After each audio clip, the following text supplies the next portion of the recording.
Bien, veamos ahí qué tal. Catherine, ¿puedes escucharme mejor? Sí, te escuchamos. No sé si para el resto de los asistentes nos confirman si tienen mejor sonido. Creo que sí, creo que está Sí, mejor. sí mejoró Listo. un poco, Sí, sí mejoró bien, un poco, sí. Gracias, profe. muy bien, perfecto. Nada, muchas gracias. Por aquí estamos con un micrófono, muy bien.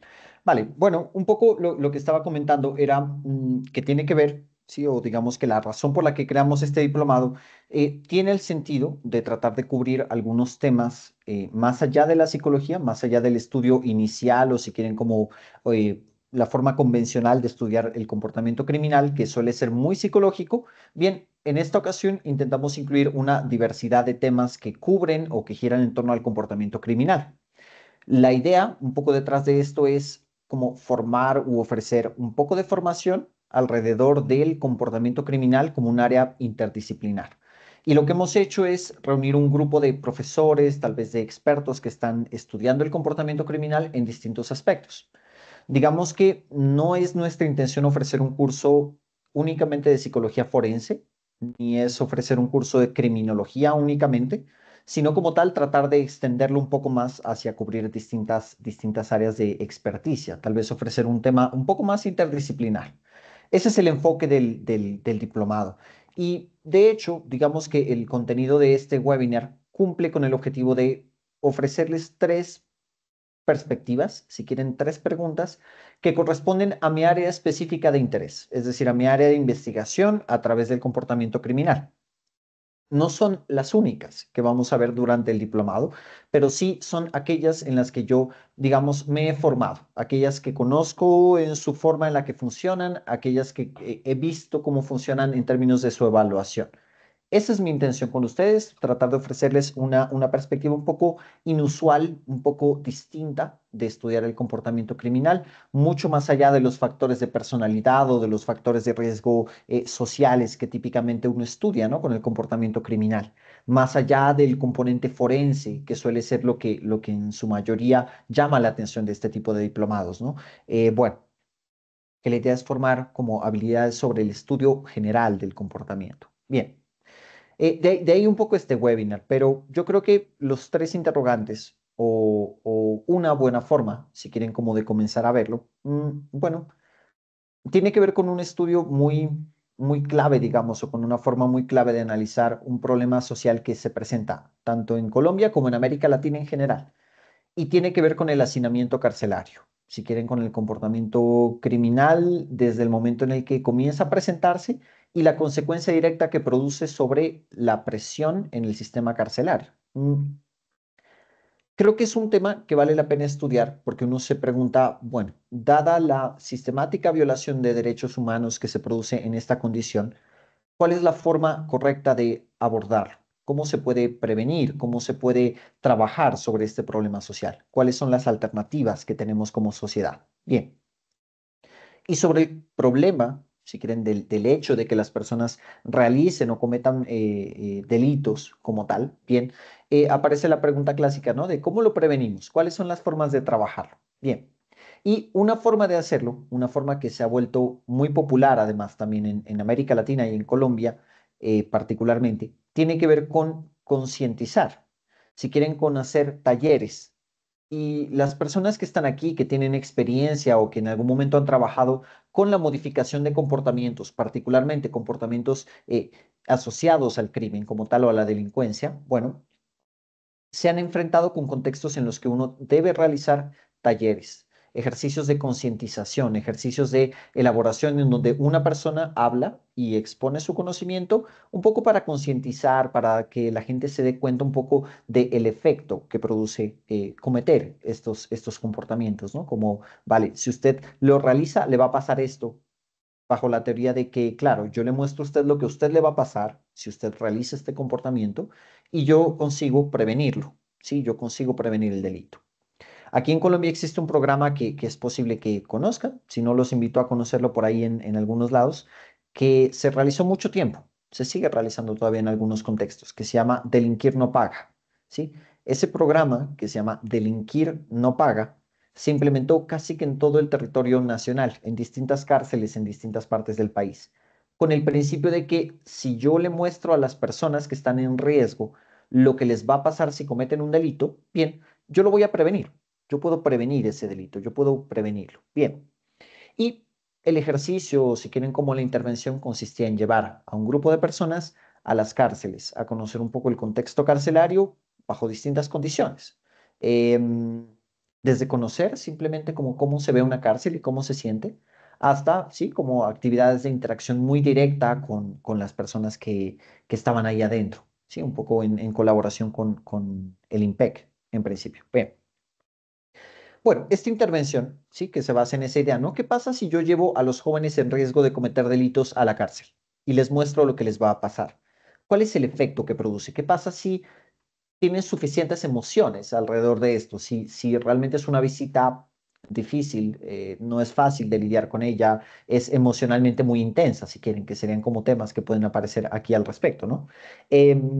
Bueno, creo que es interesante pensar, ¿no? Hagan sus apuestas, básicamente. Es esto como de, claro, ¿qué pasa con los jóvenes que van a la cárcel, que conocen cómo se siente estar en una cárcel, ¿no? Y ven lo que les ocurre y les hablan, los insultan, los acompañan, les muestran un poco, sí, lo que les puede llegar a pasar. Bien, ¿disminuye el crimen o aumenta el crimen? ¿Mm? Esa es una buena pregunta, sobre todo porque es un programa que se utiliza mucho aquí en Colombia. Bien. ¿Qué sabemos desde el comportamiento criminal? Esto es, sí, un poco de psicología penitenciaria, un poco de estadística, un poco de psicología social, bueno, en fin. Y este es el análisis que existe disponible. Si quieren, claro, se ve como un análisis bastante extraño, pero es muy reciente, es del 2014, el más reciente publicado, con actualización del 2018. Cada una de las filas que ustedes están viendo por aquí corresponde, si quieren, con un estudio disponible, es decir, personas que lo han puesto a prueba, personas que lo han ensayado, que han tratado de ver cuál es el efecto que tiene llevar a jóvenes en riesgo de infracción a las cárceles, a ver qué es lo que ocurre como tal. Y esto es siempre algo que les mostramos a las personas que comienzan a interactuar con este tipo de contenidos. Sobre ese número uno, que aquí lo tenemos brillando, si quieren, sí, que brilla de color uno, ese es como el efecto nulo. Eso quiere decir que aquí cualquier cosa que toque esta línea no sirve, no produce ningún efecto, ni a favor ni en contra. Y cada una, si quieren, de las líneas que aparece por aquí corresponde a un estudio, al efecto que demostró tener el estudio. Miren esto, a la izquierda de color azul reduce el crimen y a la derecha lo incrementa. Este es un método de análisis o de interpretación estadística de las intervenciones como tal. Y miren un poco lo que nos dice el gráfico, ¿sí? Si cae a la izquierda de ese uno, que es la línea en el medio, reduce el crimen, que es el objetivo. Si cae a la derecha, lo incrementa. ¿Qué es lo que sabemos en general sobre el comportamiento? Bien, miren esos puntos de color verde. Cada uno representa un estudio. Cada uno representa un punto de lo que sabemos del efecto como tal. Sistemáticamente, estos son los estudios que existen como tal en este punto. Miren que todos caen a la derecha. Lo que sabemos de estas intervenciones, y es una investigación que está disponible hace más de 10 años, ¿sí? Para cualquier persona que quiera consultar, está disponible para que la gente pueda conocer su evidencia.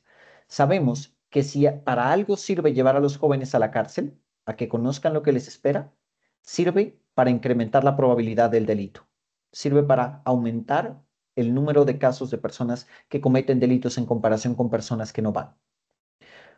Piensen un poco en la apuesta que hicieron. ¿Servía o no servía? Y ahora la pregunta es, vale, ¿lo incrementa? Luego, ¿por qué lo incrementa? Y lo que es más crítico, si quieren en relación con esto, es, sabemos que incrementa la probabilidad del delito. Lo sabemos hace mucho tiempo. Miren los años de estos estudios. Sí, estamos hablando de estudios bastante antiguos, como de los 80 como tal. ¿Por qué no hay más recientes? Básicamente porque fue tan rápido que se notó como tal que este tipo de intervenciones no funcionaba, que se abandona como línea de estudio. Eso es muy interesante notar, porque luego aparece la pregunta de ¿por qué se implementa en Colombia tan ampliamente? ¿Por qué se implementó tanto tiempo? ¿Por qué se sigue implementando en algunos contextos? ¿Dónde está la investigación? ¿Dónde el ejercicio de este tipo de intervenciones a uno le permite saber, bueno, lo sabemos hace mucho tiempo, ¿por qué en Colombia se sigue implementando? Y todavía más interesante, de estos estudios que vemos aquí, ninguno es en Colombia. Uno se puede preguntar, vale, ¿cuál es el efecto que produce en Colombia? Y hasta donde sabemos, y esto es lo que a mí me parece más fascinante de esto, no sabemos. Esa es la realidad, digamos, sobre esta línea de investigación, sobre un programa que se implementa masivamente en casi todo el país como tal, y ese es el efecto que produce como tal. Bien, ¿por qué existen estos programas? Porque la evidencia es antigua, ¿sí? Parece que funcionara, pero la evidencia es de antes, no existe una actualización reciente. Se deriva como tal la creencia de que funciona por el impacto mediático. Piensen un poco en estos videos que se presentan de personas que van a las cárceles y claro, cómo reaccionan de emocionales. ¿Le creemos a las lágrimas? ¿Le creemos a la estadística?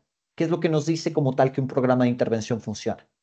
Sobre esa evidencia es que tomamos decisiones de política pública para prevenir, sí, como tal, el delito. Y creo que más interesante todavía, estos programas se implementan porque son de bajo costo. ¿Cuál es la razón por la que seguimos implementando políticas con estas características como tal? Bien, posiblemente porque cuestan muy poco, cuestan lo que cuesta llevar a las personas a las cárceles como tal. Bien, aquí está la evidencia. Si quieren corroborar lo que les he estado compartiendo sobre la evidencia y la, digamos, la fuerza de la evidencia que existe aquí al respecto, ¿sí? Ese estudio de la izquierda contiene esas evaluaciones de evidencia. Bien. Y es un programa que existe aquí en Colombia, ¿sí? Que se llama Delinquir no paga. Se puede consultar sobre su efecto, sobre, bueno, su cubrimiento mediático, entre otras. Bien, vale. Un tema, ¿sí? Simplemente un tema que nos hace pensar sobre qué es lo que entendemos y cómo entendemos el delito. Vale, les voy a presentar tres de estas como ideas o líneas como de investigación. Bien, en segundo lugar, si quieren, ¿cuáles son los factores que más predicen el comportamiento delictivo? ¿Cuáles son los factores que más predicen el delito? ¿Cuáles son esas características que hacen que sepamos como tal que en algún lugar, en un momento determinado, se va a presentar un delito, se va a presentar un comportamiento criminal? Bien, uno puede apostar, ¿no? Y hay un cubrimiento en los medios de comunicación, hay un cubrimiento en el cine, en las series, sobre, claro, cómo se ve una persona que comete un delito, cuáles son sus características, cuáles son sus comportamientos, dónde vive, qué piensa, ¿sí? ¿Cuál es su forma de ser, su personalidad, si quieren? Bien, uno puede hacer sus apuestas, ¿no? Así como con el anterior. ¿Qué pasa si yo llevo a un joven en riesgo de cometer un delito a la cárcel? ¿Funciona o no funciona? Aquí la apuesta es, claro, ¿qué es lo que predice el delito? ¿Qué es lo que nos hace saber que una persona lo va a cometer? ¿Mm? Es como hagan sus apuestas. ¿Cuáles son esas características? Bien. Y hay algo que cada vez que lo leo, que lo reviso, a mí me hace entender mucho mejor la forma en la que podemos comprender el delito, ¿sí? La forma en la que se puede comprender estas características.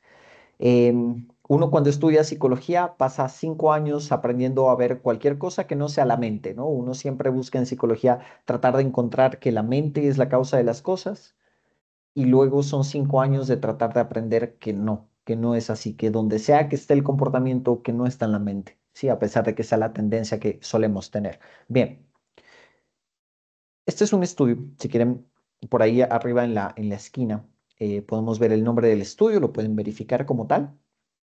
Pero es un estudio que me parece fascinante porque toma un gran conjunto de datos, de bases de datos de criminología en Europa, particularmente, que es el lugar en donde más han probado esto.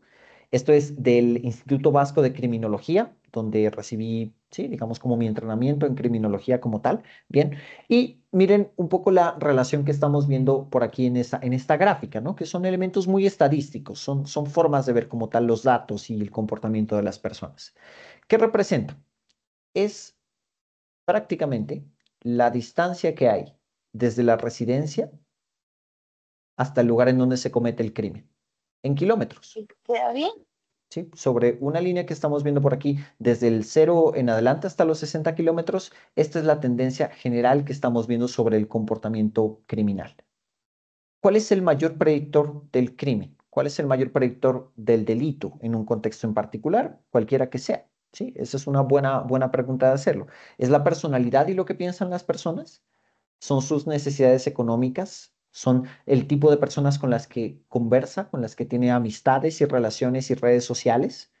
¿Cuál es el mayor predictor del delito? Bien, esta gráfica muestra cuál es el mayor predictor del delito. Es la distancia, es un espacio físico.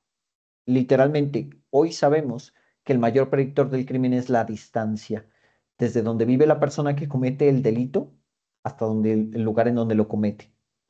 Pensar en esto es un poco frustrante, ¿no? Porque generalmente tratamos de encontrar, tratamos de dirigir nuestra atención, vale, a características de personalidad, a rasgos psicológicos, si quieren, a traumas o experiencias de infancia, cuando tal vez deberíamos estar buscando en otro lugar. Es el espacio físico.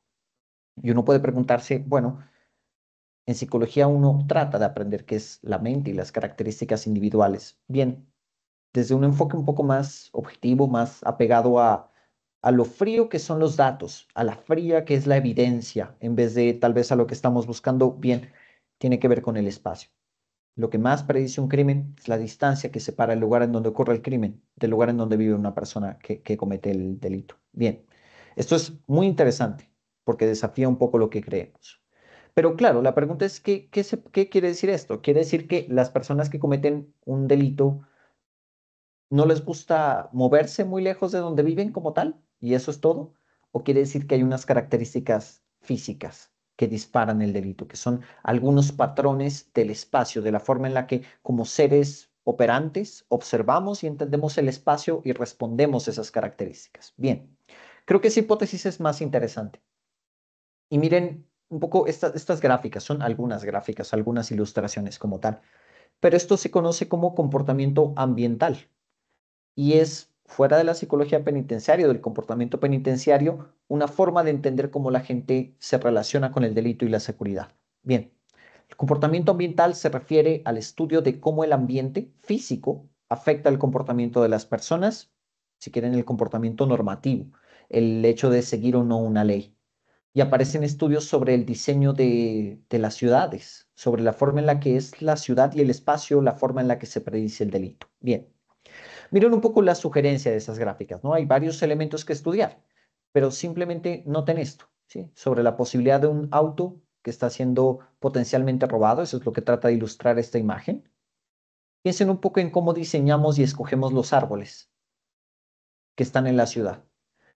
Miren en su regreso a su casa la forma en la que están los árboles y lo que significan, en qué medida un árbol bloquea la visibilidad, en qué medida la forma en la que diseñamos espacios está relacionada o directamente vinculada con la forma en la que observamos el comportamiento y en qué medida no.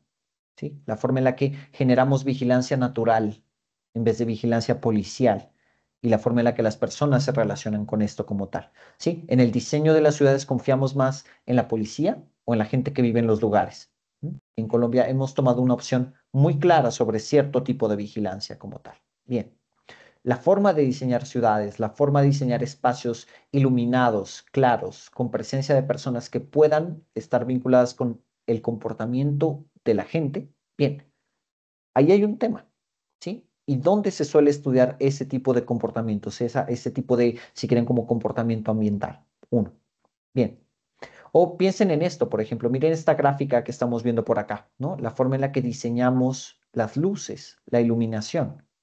Porque incluso cuando usted dispone de una iluminación particular, genera como tal espacios criminógenos por generar huecos, vacíos de luz como tal en donde se presenta el crimen. ¿Qué es más criminógeno como tal? ¿Sí? ¿La disponibilidad de una luz o la disponibilidad de una luz alrededor de un espacio oscuro? Esto genera comportamientos criminales como tal y uno puede analizarlos, estudiarlos y prevenirlos. ¿Sí? Son estudios ambientales. Que bueno, determinan que el comportamiento criminal no está en la mente, tal vez, sino en el espacio, en la forma en la que tenemos y diseñamos ciudades. Creo que hay un tema, si quieren, como interesante que notar, que por lo menos debería despertarnos la curiosidad de entender, claro, que tal vez estamos buscando en el lugar equivocado. Tal vez no está en la mente de las personas el comportamiento criminal, tal vez está en el espacio. Bien. Un segundo tema, ¿no? Que ver, que vamos a estudiar, que hace parte un poco de estas bueno, como características. Creo que es un enfoque muy novedoso, muy reciente, sobre todo muy apegado a la evidencia. Muy bien. Y por último, si quieren, hemos visto dos enfoques, ¿no? Por eso tenía como esta gráfica un poco del espacio, de los árboles, en fin, ¿cuál es la relación del árbol, sí, con el comportamiento criminal? ¿Cuál es el efecto que tiene visitar una cárcel sobre la probabilidad de que yo cometa un delito? ¿Acaso me intimido y me asusto? ¿Sí? ¿Cuál es el efecto de ver como tal un espacio bien cuidado o mal cuidado sobre el comportamiento? ¿Percibo que alguien me está observando? Bueno, son preguntas, ¿no? Que están asociadas con esto.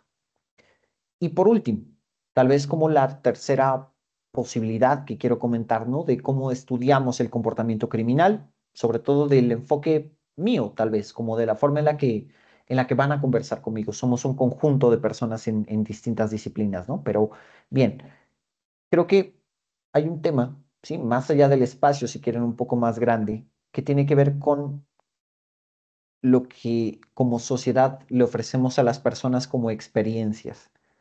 No solamente como ciudad, como una ciudad afecta el comportamiento humano y cómo es el mayor predictor del delito en un contexto particular, ¿sí? Cómo entender qué es esa situación como tal, sino también como cómo como sociedad ofrecemos lugares, espacios, vínculos, experiencias, valores, si quieren, que afectan la probabilidad de un delito como tal. Bien, piensen un poco, Colombia es un país de eh, festivales, de fiestas, ¿no? De rituales, de comportamientos que están regulados con tiempos, con normas particulares. Prácticamente dependiendo de cada región tenemos una forma de entender el mundo y una forma de relacionarlos con los demás. ¿Cuál es el efecto de una forma de relacionarse sobre los demás o con los demás en relación con el crimen? ¿Sí? ¿Cuál es su efecto como tal? Vale. ¿Cuál es el efecto que tiene que usted participe en su comunidad, que usted asista a las fiestas, que usted asista a los eventos comunitarios? Y más interesante aún, ¿cuál es el efecto de que usted ya no pueda hacerlo? ¿Cuál es el efecto de que usted por cualquier razón deba desconectarse, deba separarse de su comunidad y la posibilidad de interactuar con otras personas? ¿Sí? Piensa un poco en eventos religiosos, por ejemplo. ¿Cuál es el efecto que produce asistir o no asistir a eventos religiosos? ¿Cuál es la probabilidad que tiene de que usted cometa un delito si asiste o no asiste a eventos festivos o a eventos comunitarios como tal? Bien, esta es para mí gran parte del interés académico más original, tal vez que estamos llevando en este punto, y tiene que ver, sí, con esa celebración y esa forma en la que de alguna manera cumplen una función social las experiencias sociales, cumplen la función de prevenir el delito, de tratar de prevenirlo, de afectarlo como tal. Bien. Lo que hemos hecho, digamos, en relación con estas experiencias ha sido un poco esto, ¿sí? Por aquí estamos viendo el estudio que está en la esquina aquí en esta gráfica que estoy proyectando ahora mismo, y sus efectos como tal. Entonces, ¿cómo se lee esto, si quieren, como una forma de verlo, ¿sí? Por aquí, si quieren, lo voy a señalar de color amarillo.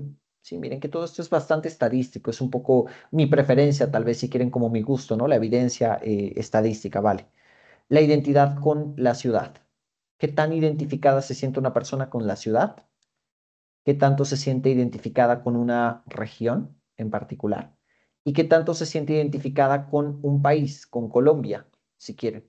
Esas son las variables dependientes, ¿sí? Si quieren, aquí aparecen otras identidades como tal, pero esa me interesa mucho menos. Bien, entonces, sobre esto, lo que quisiera que noten es lo siguiente. Las líneas azules representan a quienes participan de eventos comunitarios. Particularmente me interesé por eventos, si quieren, artísticos o patrimoniales, básicamente. Colombia es un país de patrimonios, tenemos una riqueza cultural inmensa.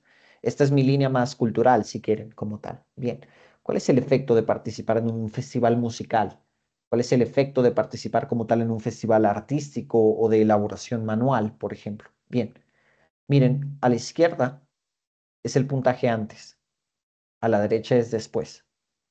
Miren el efecto que tiene sobre los participantes como tal, participar de estos eventos directamente. Incrementa la identidad local, incrementa la identidad regional e incrementa la identidad nacional, con Colombia como país como tal. Bien, ¿qué significa eso? ¿Por qué nos interesa? ¿Qué tiene que ver eso con el comportamiento criminal? Vale, que en la medida en la que usted se identifica con grupos, usted no daña a los grupos como tal, ¿sí? Sobre cuál es la predicción o cómo se puede prevenir el delito, usted vincule a una persona con la sociedad, la persona se identifica con ese espacio y a partir de identificarse con ese espacio y las personas que están ahí, el comportamiento delictivo disminuye. Y por el contrario, comportamientos prosociales dirigidos a comportarse en favor o en pro de ese grupo como tal, se disparan como tal. Es decir, si lo que sea el comportamiento criminal, lo opuesto está asociado con vincularse y sentir un vínculo con las personas con las que interactuamos todo el tiempo. Este es un estudio que publicamos recientemente con algunos de los estudiantes y colegas que hemos tenido aquí en la universidad. Bien. Y se preguntarán cuál es la línea roja, ¿no? Porque hemos hablado de la línea azul, que son quienes participan de estos eventos, ¿no? Como aumenta especialmente, bueno, en fin, vale. Esta línea roja son quienes asisten, es decir, quienes observan como tal el evento festivo, el evento religioso, quienes van pero no participan, pero van, digamos, ¿sí? Así que este es el efecto como tal. Miren que el efecto es mucho más pequeño, como que la línea, la pendiente, es mucho más plana en relación. Luego, una de las cosas que hemos visto con esto es, una cosa es que usted vaya y asista a un evento deportivo, vaya y asista a un evento artístico, vaya y asista a un evento de cualquier tipo en donde usted tenga contacto con personas como usted. Y una cosa muy diferente es que usted participe activamente. Luego, tiene que ver con la forma en la que entendemos como sociedad qué es lo que le ofrecemos a las personas. ¿Les permitimos ser espectadores de eso que es la cultura, de eso que es la identidad, de eso que es el grupo, o les permitimos ser partícipes? ¿Y cuáles son los efectos que permiten ese tipo de vínculos como tal? Bien, aquí un poco de investigación original, por ahí aparecen arriba, así como las citaciones del artículo y de los artículos que escribimos como tal. Y eso es, bueno, mi línea de investigación. Básicamente esta es la línea en la que me he querido como enfocar un poco más en relación con esto. Bien. Y creo que esto se deriva, o gran parte del trabajo de esto se deriva de un tema que muchas veces está completamente apartado del estudio del comportamiento criminal, de la criminología, si quieren, y tiene que ver con las emociones de autotrascendencia o emociones autotrascendentes. Nuestra mejor explicación de por qué participar en un evento artístico o comunitario dispara este tipo de comportamientos es porque permiten una experiencia emocional. Lo que estamos diciendo es que como sociedades se pueden ofrecer, o las sociedades ofrecen, sí o no, un panorama de emociones que, según las personas lo experimenten, van a tener un efecto sobre el comportamiento criminal y el comportamiento normativo. Bien, tiene que ver con la posibilidad de sentir estas emociones. Hay un número de emociones de este tipo, que son emociones que la gente suele describir como de forma rara o intensa como tal, pero especialmente nos interesan porque predicen la prosocialidad. Es decir, que predicen que las personas se comporten de una manera particular. El cuidado de otros, como tal, que son, si quieren, ni siquiera factores de protección frente al delito, son apego al comportamiento normativo, son lo opuesto como tal, y por eso nos interesan en el comportamiento criminal. Identificación con grupos, si quieren, superordinados, o sea, más grandes, con cada vez comunidades más grandes. De mi grupo, mi comunidad, mi ciudad, mi región, mi país, el continente, por ejemplo. Esa es una forma de verlo como tal. Bien, y noten esto, ¿sí? Hay un grupo de emociones como tal que tienen nombres bastante raras como tal, pero algunas son bastante conocidas. El asombro, la elevación moral, la gratitud, el kamamuta, que es una emoción que es muy extraña, que es muy difícil que la gente suele escucharla como tal, por eso hay que poner la traducción, que es sentirse conmovido por amor. Es cuando uno ve una escena o está frente a una escena que percibe como tan conmovedora como tal, que se siente conmovido. ¿Sí? Y ya aparecen más, la compasión por alguien o la admiración por algo o alguien como tal. Una forma de entender esto, que claro, luego las vemos eventualmente como dentro del diplomado, pero es el asombro, ¿no? Y por eso puse esa imagen que estamos viendo por ahí del Taj Mahal, ¿no? Piense usted en una escena en la que usted haya ido a un lugar que usted percibe como tan hermoso, tan bello, tan grande, tan magnífico. Cualquiera de esas expresiones como tal le suele ocurrir a las personas que van por primera vez al Taj Mahal, que la persona se para al frente de ese lugar. Imagínese usted parado frente al Taj Mahal y usted se siente pequeño. Usted siente como tal que está frente a algo que es mucho más grande que usted. Y usted siente, a ver si alguna vez usted ha sentido estas emociones, como unas ganas de llorar que no le salen. Usted siente que se le eriza la piel. Usted siente como que lo tiran para atrás desde el cuello. Usted siente algo en el cuello, como una presión en el cuello que no puede sacar. Y usted, sobre todo como tal, siente que debe pegarse al suelo o que debe sentirse conectado al suelo. Las personas lo experimentan con la música, con la arquitectura, con los lugares particulares como tal, y es una emoción que estudiamos en general y se llama asombro, es una emoción autotrascendente. ¿Por qué eso tiene que ver con el comportamiento criminal? Porque la posibilidad que usted tiene y los miembros de una sociedad tienen de sentir estas emociones son exactamente lo opuesto del comportamiento criminal. Son como tal experiencias humanas que el hecho de poder usted disponer de ese tipo de experiencias predice que usted no va a cometer delitos. Lo conectan con las personas, son emociones vinculantes, por eso se llaman de autotrascendencia como tal. Bien, entonces un poco para mostrarles, ¿no? Como un abrebocas de la forma en la que uno se puede desafiar en la forma de entender el comportamiento criminal, ¿no? De la forma de entender que no solamente es estudiar el crimen, sino su exacto opuesto como Cuando vengas experiencia para como acá. tal. No, que voy es a nada, Entonces, amor, bien, porque un voy poco así. de No efectos y de pasa nada, te lo relaciones digo. sobre esto. Vale. La droguería queda frente a la Entonces, iglesia. eso era lo que quería contarles un poco, digamos, sobre el webinar. Por aquí tenemos algunos de los contenidos del curso, del diplomado en particular, que vienen de esta forma. Pero me gustaría preguntar, antes de continuar, Catherine, que te veo por ahí conectada, ¿cómo quieres proceder con esto, digamos, para presentar los contenidos del curso? No sé si puedas sugerirme algo. Igual sé que tenemos una pieza visual sobre este tema.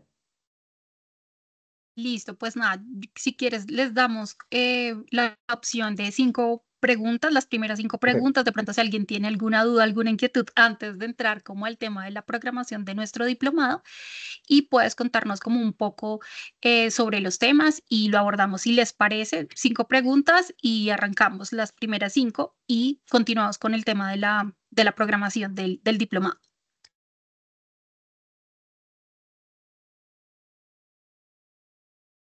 Listo, entonces arranquemos entonces con la primera pregunta. Entonces le damos el espacio a Diana para que nos cuente.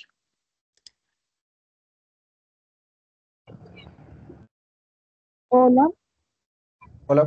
muy buenas noches, ¿me escuchan? Sí, perfecto. Buenas noches, bueno. Agradecer el estar en me encanta, ya que soy juez indígena y orden primera étnica ancestral. Estoy escuchando toda esta información y estoy feliz de poder compartir y bueno, desde la parte ancestral para ustedes y en lo que podamos también compartir información, porque sé que este es un diplomado, pero qué bueno y felicito a la universidad de que realmente esta clase de diplomados se hagan más y se puedan llevar más al territorio. Bendiciones ancestrales para todos. Me alegra mucho, qué gusto, Diana, también es un gusto también escuchar esos comentarios y es un gusto también tenerla por aquí, es muy interesante escuchar esa experiencia. Listo, entonces nos vamos con Adriana. Hola, buenas noches. Hola, buenas noches. Bueno, quería preguntar, cuando las personas roban, no hablemos pues de un crimen mayor, pero el robo, a veces uno dice, pues la persona roba porque tiene hambre, pero hay personas que roban sin necesidad, pues o sea, sin estar pues robando comida, ¿sí me entiende? O robar algo para poder comer, sino Eh, pues yo trabajo en servicios públicos y pues hay ciertos mercados en los que he trabajado, por ejemplo, en la costa o en los llanos, donde es tanto el robo de agua o de energía, eh, que es como ya cultural esa parte. ¿Qué me podrías decir frente a la directamente proporcional robo? Depende del hambre que tenga la persona o de la pobreza, y por otra parte, en los servicios públicos, si pudieras darme algún input que pudiera servir para campañas o cosas referentes al fraude de servicios públicos. Bien, bueno, muy bien. Es un tema que de hecho ha sido sistemáticamente, yo creo que siempre que hablo con estudiantes, esa es una línea de investigación que yo siempre les digo, alguien debería tomarla. Hay algunos comportamientos que son antinormativos, que son criminales, por ejemplo, y que se presentan aquí en Colombia, que han pasado casi que desapercibidos en muchas relaciones por su falta de presencia en otros lugares. Entonces siempre es un vacío. Sin embargo, hay tres factores que acaba de mencionar que son la línea que uno usualmente suele tomar, la forma en la que uno normalmente trata de entenderlos. Hay un factor psicológico que siempre se relaciona como con las características de, tal vez como de percepción de necesidades psicológicas, de lo que buscamos. El hambre es un tema de esos. ¿sí? Es decir, hay una relación y es innegable como tal que hay un efecto de la necesidad económica o de la dificultad económica sobre el comportamiento criminal. ¿Cómo se relacionan como tal? Eso es innegable, no se puede negar y se presenta, ¿sí? En muchas ocasiones se presenta por aquí. Recientemente entrevistaban a algunos de los líderes comunitarios en Quibdó sobre el pacto, digamos, o sobre la alianza que han establecido las bandas criminales en esa ciudad, en algún lugar. Y gran parte de su discurso era, claro, es que aquí hay unas necesidades que no se han cubierto, el hambre, la educación, el vínculo, por ejemplo, ¿qué es un término así? Hay otro componente que tiene que ver como con la personalidad, ¿no? Como la forma en la que yo puedo entender que hay personas un poco más propensas para cometer el delito de alguna forma, por su personalidad, por su forma de ser, etcétera. Y es un tema que hay que considerar. Y hay otro que tiene que ver con la norma social, ¿no? De la forma en la que entendemos tal vez como esos elementos que si yo percibo que la mayoría hacen algo, yo también lo hago como tal. Bien.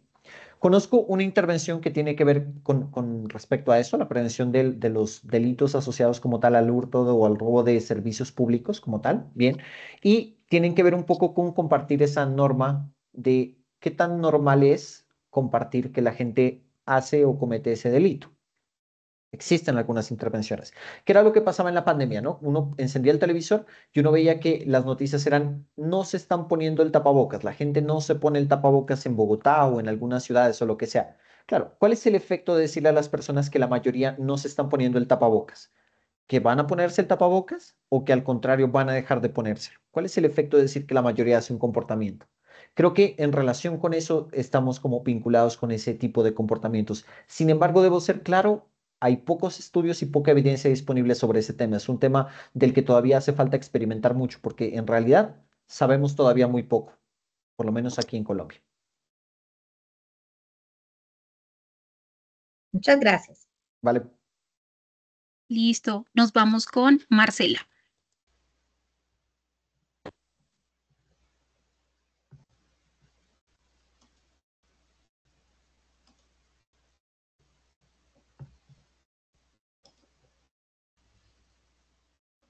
No te escuchamos, Marcela.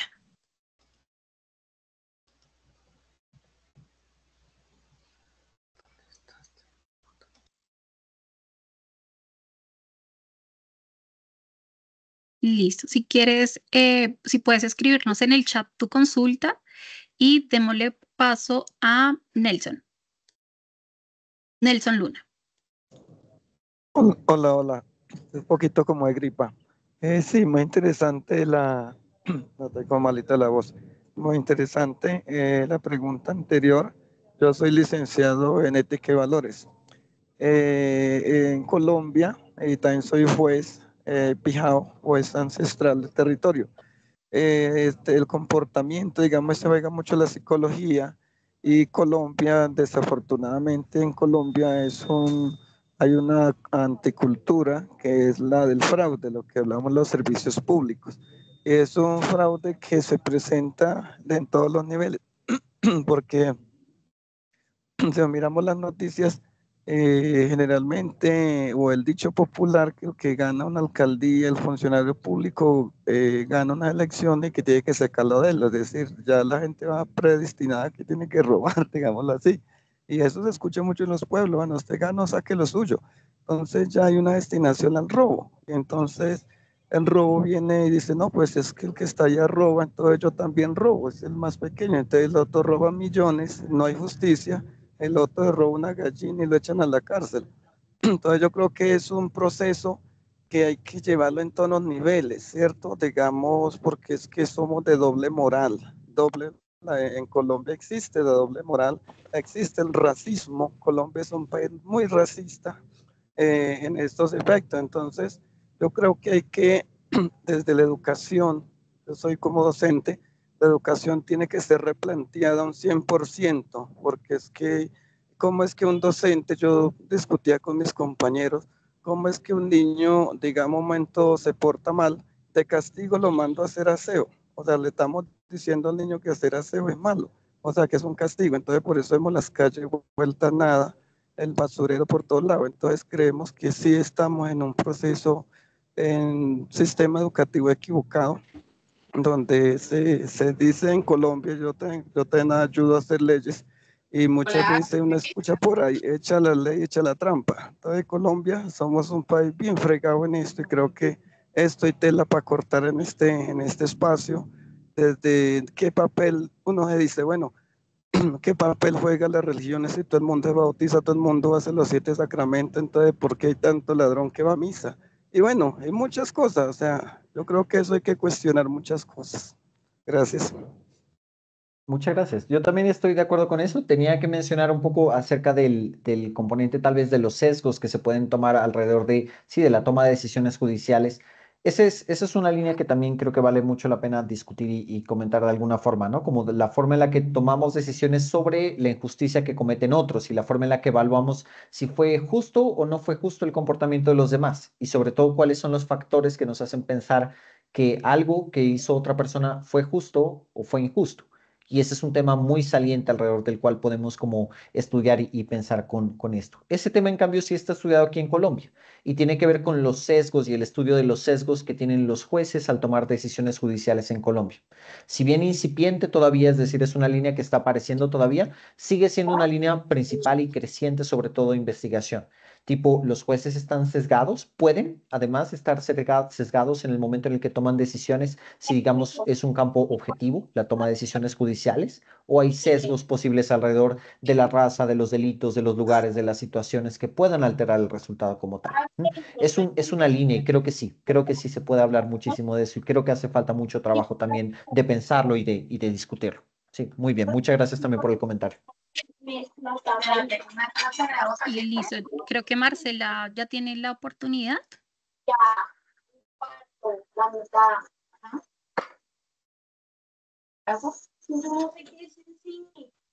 Bueno, entonces, vamos entonces con Guillermo Cubides y terminamos.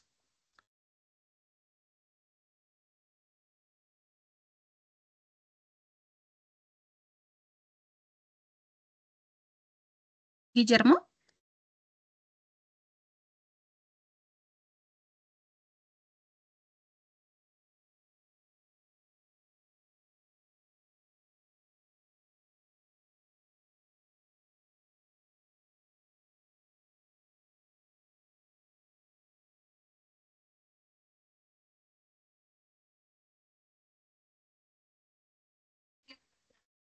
Espérate, reviso si lo dejó en el chat. Creo que no. Guillermo. Sí, buenas tardes. Hola, Hola. Guillermo. Gracias. Primero, pues felicitar a la universidad y al expositor, al profesor Camilo, por tan interesante tema. Bueno, con relación a lo que el profe estaba exponiendo, hay una teoría muy interesante con la prevención del delito a través del diseño ambiental.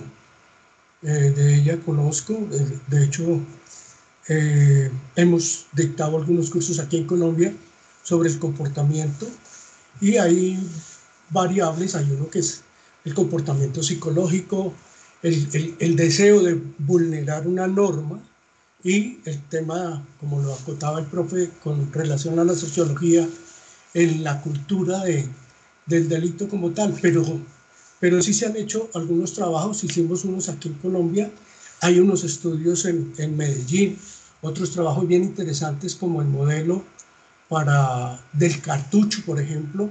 No sé si conoce el profesor Camilo el área, el sector, todo el tema de la Plaza España. Ahí hay unos trabajos bien importantes con relación a eso y cómo se estudia el comportamiento humano en zonas deprimidas como esas y cómo se hace para trabajar y para mejorar esos entornos desde el trabajo comunitario, desde la vigilancia natural, como lo mostró en las primeras imágenes, como el empoderamiento de líderes de la misma comunidad que lleven a construir, valga la redundancia, comunidad y sociedad, cómo articular esa comunidad con los directivos de los diferentes municipios y trabajar mancomunadamente entre comunidad, entre autoridades y entre la sociedad civil y autoridades que articulen eso y la empresa como tal.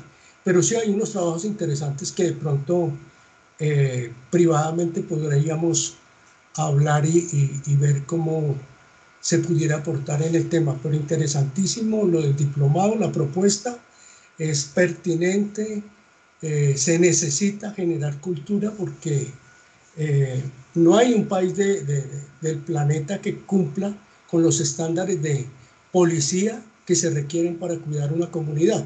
Por lo tanto, es la comunidad la que debe empoderarse para Exacto. prevenir el delito. Estamos de acuerdo, Gracias, totalmente de muy acuerdo. amables. Muy bien, muchas gracias. Listo, creo que Marcela, que había alzado la mano, nos dejó la consulta, entonces terminamos con la pregunta entonces de Marcela. Entonces dice, muchas veces nos dejamos llevar por ciertas características que diferencian a los criminales. Vemos la ropa, el comportamiento e incluso el color de la piel, pero ¿cómo identificamos los criminales que están bien vestidos? ¿Son educados y están integrados en la sociedad? Bien, yo pienso, digamos, como al respecto, claro, hay estigmas, ¿no? Asociados sobre cómo se ve un criminal y también sobre cómo no se ve, ¿no? Que yo creo que uno siempre piensa como, claro, ¿cuál es el estigma o la discriminación con las personas que cometen crímenes como tal? Y uno tiene claro cómo se ven, pero no cómo no se ven y sobre todo el choque que produce como entender que hay una persona que no se ve como un criminal que ha cometido delitos como tal y cuál es el efecto que produce en eso sobre entenderlos. ¿Cómo identificar a una persona que no cumple con un estigma de comportamiento criminal? Yo creo que no hay forma como tal de saberlo, porque en principio el estigma generalmente suele llevar a conclusiones sesgadas. De alguna manera termino siendo un poco como, tendiendo a pensar que no hay ninguna diferencia, que no hay característica como tal individual que determine que una persona va a cometer un delito, que no hay una diferencia fundamental, sino que es un conjunto de situaciones que son más bien situacionales, contextuales, que tienen que ver con necesidades. Cualquier persona en cualquier momento podría hacerlo. No hay una característica o una marca que lo determine a ser una persona que comete delitos como tal. De alguna manera termina siendo como un pensamiento un poco radical, ¿no? Cualquier persona en cualquier contexto podría cometer un delito. Yo pienso eso. Creo que tiene que ver más con las condiciones del contexto y del ambiente lo que lo determina. Por lo tanto, no hay forma como tal de determinar quién es una persona que podría cometer un delito, pero creo que podemos entender más bien cuáles son algunos espacios y situaciones en las que se predice que alguien puede cometer un delito. Creo que no hay manzanas malas. Yo creo que hay, sí, como cajas o barriles malos. Esa es una mejor forma de entender el comportamiento criminal, es la forma en la que yo lo pienso.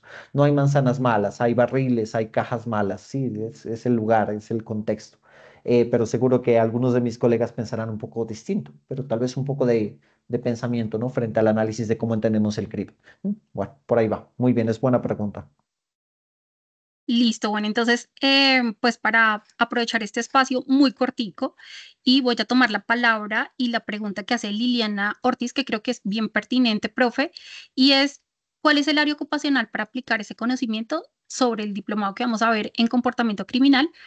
¿A qué contextos y qué otras profesiones? Porque pues hemos hablado sobre psicólogos y abogados y bueno, quisiéramos saber si hay una invitación para otras profesiones y quiénes podrían participar en este programa. Bien, totalmente. Yo pienso que sí es muy abierto en general en términos de las áreas disciplinares que hemos pensado.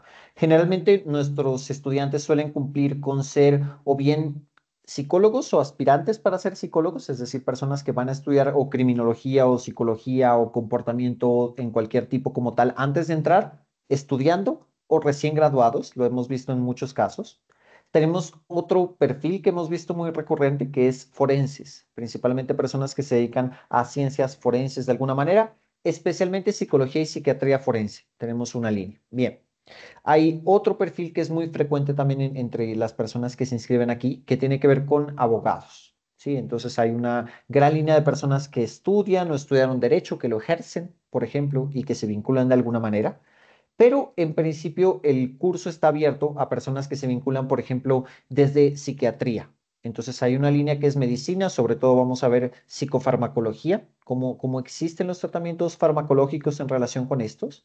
Y tal vez una línea que hemos tratado de enfocarnos en fortalecer tiene que ver con esto, con el módulo 4. Sí, la analítica de datos y la inteligencia artificial. Entonces tenemos personas que se vinculan al curso más por un interés tal vez como en la programación en relación con encontrarle un área aplicada que tiene que ver ya con su uso sobre la prevención y el análisis, ¿sí? del comportamiento criminal de esa manera.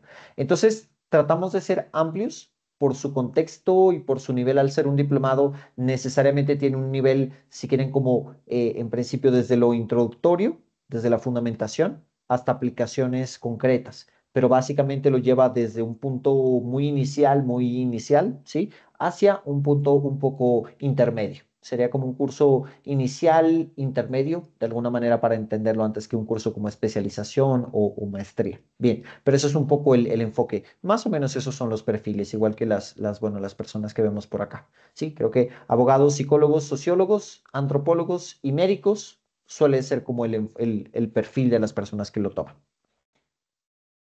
Hay una pregunta de Victoria Parra. Dice, ¿podría ser útil en el área de riesgos con énfasis en fraude? Bien, nosotros particularmente con el componente de fraude dedicamos un ámbito, un par de sesiones para fines forenses sobre todo, es decir, en el módulo 2 vemos un poco de fraude. Es un tema que ha salido, que nos han pedido también bastantes consultorías en relación con eso y por lo tanto contamos con psicólogos forenses que se dedican un poco a ese análisis. Sin embargo, como contenido pertenece a un módulo dentro de la línea forense antes que ser otro tema. Creo que sí sirve para entender un poco factores psicológicos y situacionales del comportamiento criminal, sobre todo en contextos sí como financieros, que puede ser importante, y de la seguridad. Y tenemos como tal la fundamentación y el componente forense particularmente. Así que sí, yo pienso que sí, no es un curso particularmente dedicado a como tal el estudio del comportamiento del fraude, pero sí que vemos un poco de comportamientos de ese tipo aquí en el diplomado.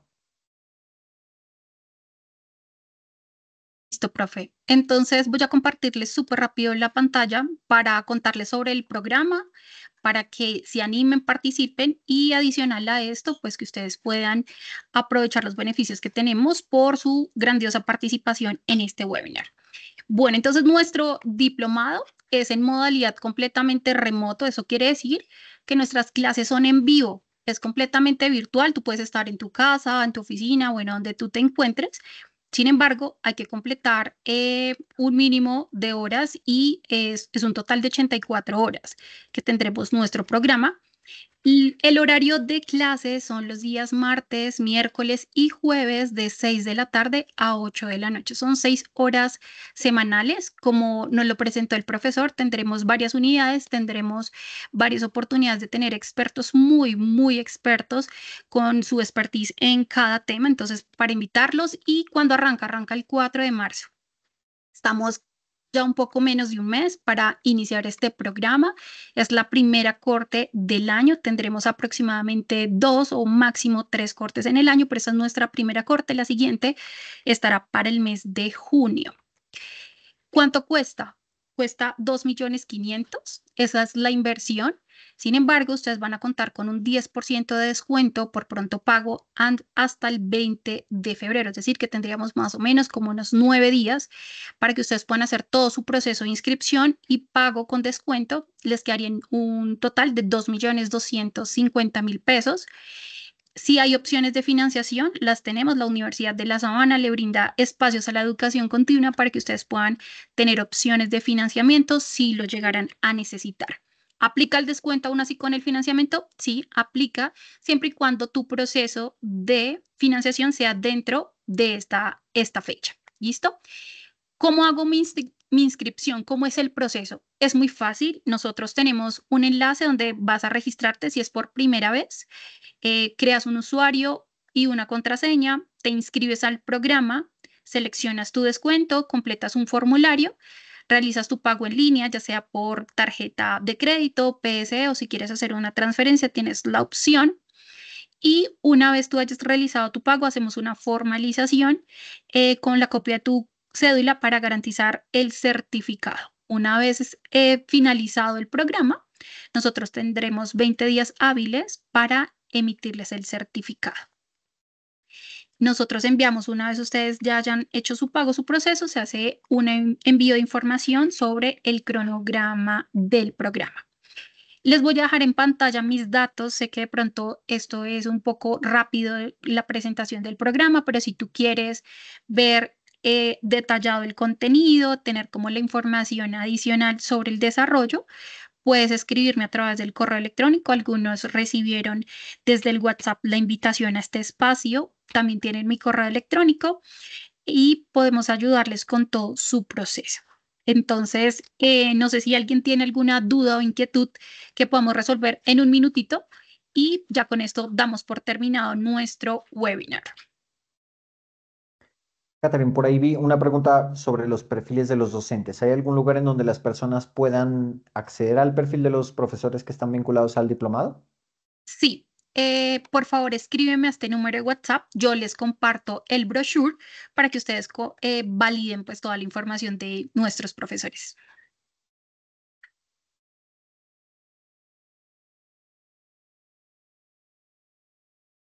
¿Nos decía ya otra consulta? Nos preguntan por aquí si las clases van a ser grabadas para personas que no puedan asistir. Por ejemplo, si es imposible asistir a la de los miércoles, pero igual pueden ir al martes y al jueves. ¿Es posible vincularse y certificarse con el diplomado? Bueno, digamos que es un caso bien específico, podemos revisarlo, ¿ya? Pero igual puedes tomar tu programa de manera asincrónica, bueno, con unas condiciones de entrega al finalizar el diplomado, pero sí quedan grabadas.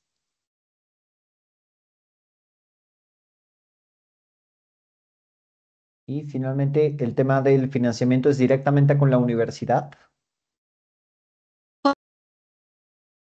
Y te dejamos de escuchar, Catherine, perdón, se te apagó el micrófono. Listo, bueno, sí contamos con dos aliados, uno es Bancolombia y SUFI y Fincomercio y uno directamente con la Universidad de La Sabana. Tenemos aliados y directo dependiendo de tu necesidad y bueno, como mejor te quede.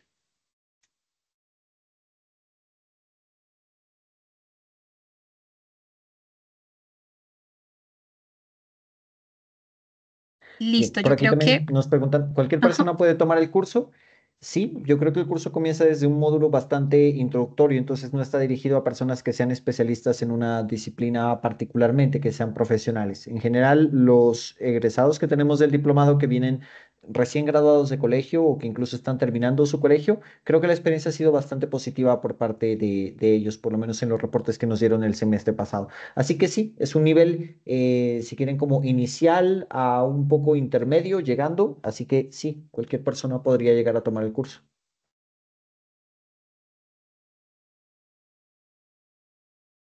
Listo, bueno, pues muchas gracias por el espacio a todos los que se quedaron hasta este último momento, agradecerles. Tienen mi contacto, cualquier información adicional, con muchísimo gusto estamos para servirles y bueno, los esperamos en esta corte. Muchas gracias a todos. Muchas gracias, que les vaya bien y nos vemos por ahí en el diplomado. Que les vaya bien, buenas noches. Gracias, feliz noche. Feliz noche. Muchas gracias.